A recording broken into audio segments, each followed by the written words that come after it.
Assalamualaikum saudaraku, kita bertemu kembali di Genus Islam. Mudah-mudahan kita semua selalu diberikan segala kebaikan oleh Allah Subhanahu wa Ta'ala.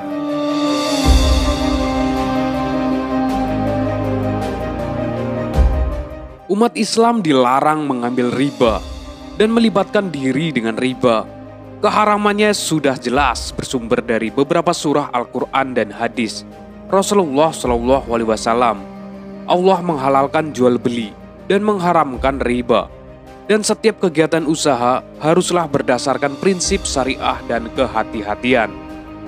Dan ternyata riba dilarang dalam semua agama samawi, Nasrani, Yahudi, dan para filsuf. Bahkan agama Hindu dan Buddha juga melarangnya.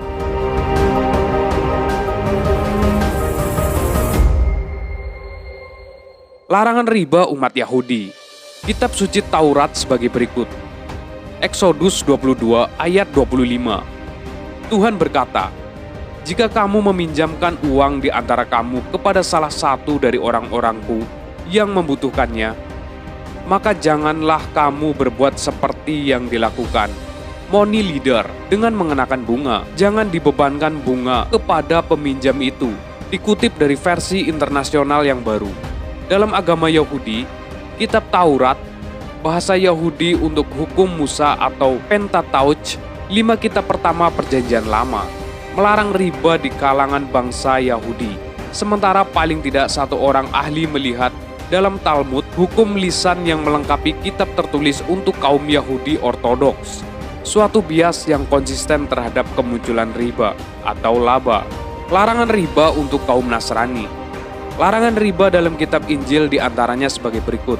Levitikus 25 ayat 35-37, Tuhan berfirman, ayat 35, "Jika ada salah satu dari rakyat bangsamu menjadi miskin dan tidak mampu menghidupi dirinya, bantulah dia seperti halnya kamu membantu orang asing atau pendatang, hingga ia dapat melanjutkan kehidupannya di antara kamu." Ayat 36, "Janganlah mengambil sesuatu bunga darinya, tetapi takutlah kepada Tuhanmu, sedemikian sehingga penghuni desamu dapat melanjutkan untuk tinggal atau hidup di antara kamu." Ayat 37, "Kamu tidak boleh meminjamkan uang kepadanya dengan berbunga atau menjual makanan padanya dengan suatu laba."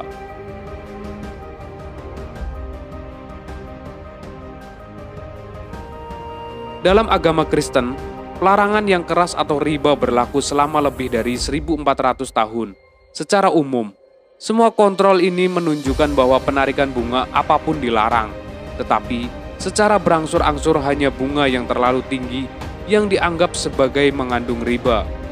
Dan undang-undang riba yang melarang bunga berlebihan semacam itu masih berlaku hingga saat ini di banyak negara barat dan beberapa negara muslim. Bagi umat Kristen, abad pertengahan, pengambilan apa yang sekarang kita sebut bunga adalah usuri, bunga yang berlebih-lebihan, dan usuri adalah dosa, dikutuk dengan kata-kata yang sangat keras. Larangan riba oleh para filsuf Yunani dan Romawi. Plato mengecam sistem bunga berdasarkan 2 alasan. Yang pertama, bunga menyebabkan perpecahan dan perasaan tidak puas dalam masyarakat. Yang kedua, bunga merupakan alat golongan kaya untuk mengeksploitasi golongan miskin. Aristoteles dalam menyatakan keberatannya mengemukakan bahwa fungsi uang adalah sebagai alat tukar atau medium of change, adalah sebagai alat tukar. Ditegaskannya bahwa uang bukan alat untuk menghasilkan tambahan melalui bunga. Ia juga menyebut bunga sebagai uang yang berasal dari uang yang keberadaannya dari sesuatu yang belum tentu pasti terjadi. Dengan demikian, pengambilan bunga secara tetap merupakan sesuatu yang tidak adil. Cato memberikan 2 ilustrasi untuk melukiskan perbedaan antara perniagaan dan memberi pinjaman.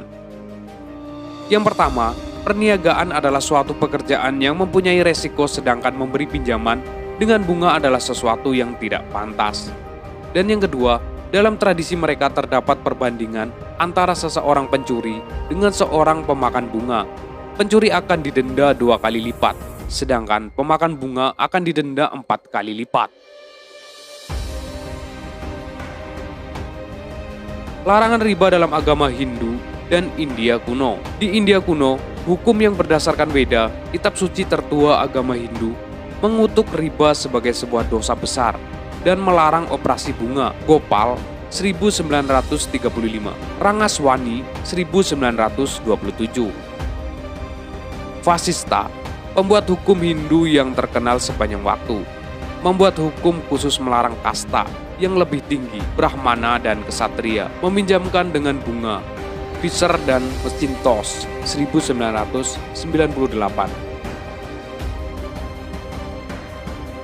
Di antara rujukan terkenal yang paling kuno tentang usuri atau riba ditemukan dalam manuskrip agama India kuno dan Jain 1929. Menyajikan ringkasan dengan sangat baik tentang riba. Indigenous Banking in India, dokumen yang paling awal berasal dari teks Vedic India kuno 2000 sampai 1400 sebelum Masehi, yang mana Kusidin disebut beberapa kali dan diinterpretasikan sebagai setiap orang yang meminjamkan dengan memungut bunga. Rujukan yang lebih sering dan rinci tentang pembayaran dengan bunga ditemukan kemudian dalam teks sutra 700 sampai 100 sebelum Masehi.